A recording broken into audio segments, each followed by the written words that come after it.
All right, my name is Allie Yank, and I'd like to thank all you guys for volunteering today and coming out to see us perform. Is the timer? Yep. Okay.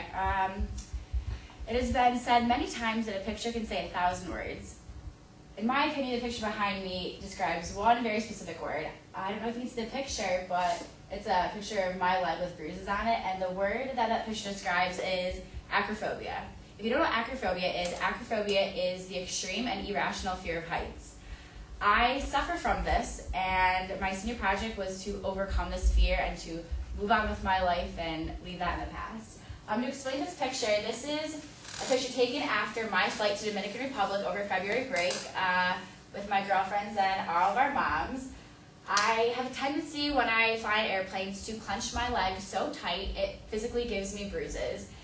And that was one of the surest signs. My friends were making fun of me. Allie, you gotta get over this, gotta do it. And so I decided that somehow, some way, with my senior project, I would overcome my fear of heights. And I decided, why not just go out with a bang, go all out, so you have no regrets and you don't have any lingering fears, and jump out of a plane. I thought it was the best way to do it, not holding back or anything, and it would overcome my fear of heights and my fear of airplanes. In order to face my fear of heights, I would need to find, first, a trusted mentor to help me jump out of this plane. Secondly, confront this fear in baby steps and take on a few small tasks in order to take on the bigger picture. And lastly, to jump out of the plane and leave my fear in the past and hopefully, through this task, overcome my fear. The first thing I did, like any American teenager, was to jump on Google and look up any Rochester skydivers in the area. I came across Rochester Skydivers in Avon. It is run by DC or Dick Cordero. I never call him Cordero, it's just DC. I called him in around November to discuss the idea of me doing a senior project with him and his business. He said sure, and actually people at Western Trader have done their senior project there before, so he was willing to just do the whole run through again. It was decided in the phone call that he would be the person to jump out of the plane with me and to just be my mentor and teach me about planes more so I understood where the fear is coming from and to learn in depth all the details of skydiving. I visited Rochester Skydivers in early December just to meet everybody and to see them closing up and to see a few aspects of the skydiving business and how it's done. And while I was there, I met Jeff Smith, who in the long run became kind of my 50% mentor. He overcame DC when he wasn't there as much, when he couldn't be present at Rochester Skydivers, and he helped me so much through the whole process of skydiving. He was actually the person who suggested that I not just go right into skydiving, I take a few baby steps before I take on that huge fear. So both of them have done combined over 10,000 jumps. They're both certified in tandem jumping, and they have deep background in the skydiving business. So I trusted that they would be able to help me and guide me through this time, and they did. They were great, and they became so close to me, and I'm glad I met them. So the second thing I had to do was finally figure out what is a baby step I can take to overcome this fear. And actually it was my teammates and our mothers who helped us think of something to do. One of the mothers suggested that we do a ropes course at Camp Arrowhead so I can get up at a certain height, we can do team bonding, and I can learn to trust other people holding me up by just a single rope in 30 feet in the air, which is nothing compared to the 10,000 feet I would soon be facing. But it really helped with my teammates there behind me, holding me up, trying to struggle up the course. It was great, and it was a perfect first step to thinking about even jumping out of a plane and being that high and trusting somebody on my back to pull a parachute. It was just a great first step, and I'm glad I did it with my teammates. The second big step I took was in the early spring when I did my 3 training days at Rochester Skydivers before my jump. I got to watch customers and employees there jump out of the plane, and I saw that they all landed, they were all alive, which really helped my self-confidence, and I knew that I could trust them. And I also got to do a ride-along.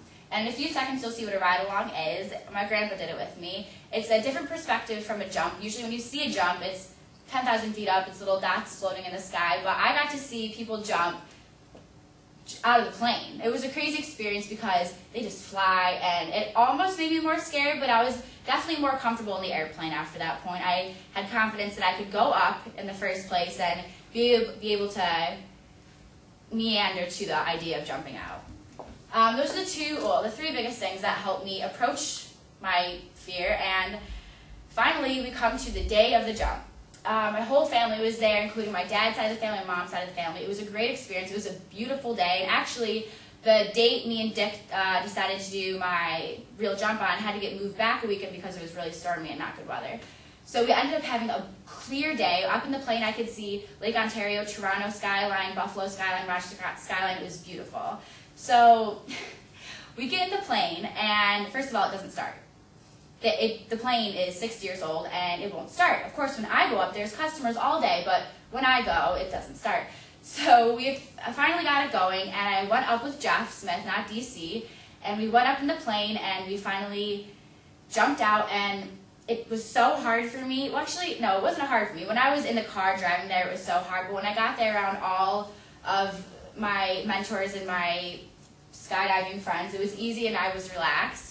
And I will show you a bit of my jump right now so you can experience that with me. Okay, minimize that. All right, there's a lot of intense music that goes along with it.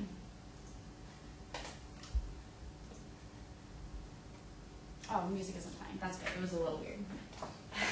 All right, that is my view from 10,000 feet up. That's how high we jump from. That's me in that cute little purple onesie, and Jeff in the checkered one. And if you can see right here, this is my grandpa. He did the ride along with us, which was a really special experience. I was so happy to have him up there with us. He's an ex-Air Force mechanic. He never flew planes, but he loved it, and I was so happy to have him up there with us. So you're looking up as opposed to looking at the ground? Yeah, when you jump, here, I'll explain some things. You're supposed to jump. See, hit my hands down. You're supposed to first go like this. I'll demonstrate. And arch your back as far as you can and take both of your legs and stick them between Jeff's legs, as you can see right there. The cord that just went up is our first balloon to let planes around us know not to hit us, like we're in the sky. So right here, we're free falling. We free fell for 30 seconds, and we were going 120 miles an hour. And when we fell, the funny thing is you'd think you'd have a huge stomach drop, you'd be like, oh, your brain would spin, but the plane was going 120 miles an hour, and when you jump, you're going 120 miles an hour, so your body never notices a difference. It's a very easy transition. One maneuver that we did, I didn't know if you caught it, we did a front flip out of the plane. It was incredible, and right here is when we released the parachute. We free fell for 30 seconds, and when you reach an altitude of 4,000, you have to pull your parachute. And the lady who was recording, it was so cool, she had a helmet on, she had a camera taking pictures here, and a video camera recording on top. And she's actually Jeff's fiance, and they're getting married and skydiving into their wedding, of course. And here's my certificate, proof that I skydive with my mentor Jeff Smith signature right here, my first skydive on April. And looking back and reflecting on this experience, I don't even know what I was thinking, to be honest. The feeling of jumping out of that plane and taking that step and just having that adrenaline rush and it all coming up on you it makes it seem crazy. Well, not crazy, planes are still kind of scary, but at least now I know if there's ever a plane that crashes, I can parachute out of it. But I honestly fell in love. At the end, the guy asked me, how was it? And I was like, I fell in love today, and I'm going again this summer to skydive. It was the best thing that ever happened. By doing my senior project, I gained self-confidence in my goal-reaching abilities. I know if I could overcome the greatest fear in my life, I can do fine in college, I can make friends. One huge thing conquered, taken care of already through my senior project. I showed others around me that fears can be conquered. Anything can be conquered. Addictions, fears, you can conquer them with the right steps beforehand, the right people around you to help, and the right mindset of, I just want to do it. I have to do it. I can't live my life like this anymore. I have no more self-doubt up in the air. I don't clench anymore. There's no more of this in the airplane. There was none of that. And that's the safest thing because I want to travel in my life. I want to see other places, and I really just can't be held back on the ground. I want to get AFF certified in the future. It's $2,000, and I was thinking about doing that for my senior project, but it was just too expensive. But I know through the senior project I conquered my fear, and I have a new passion that I will enjoy for the rest of my life.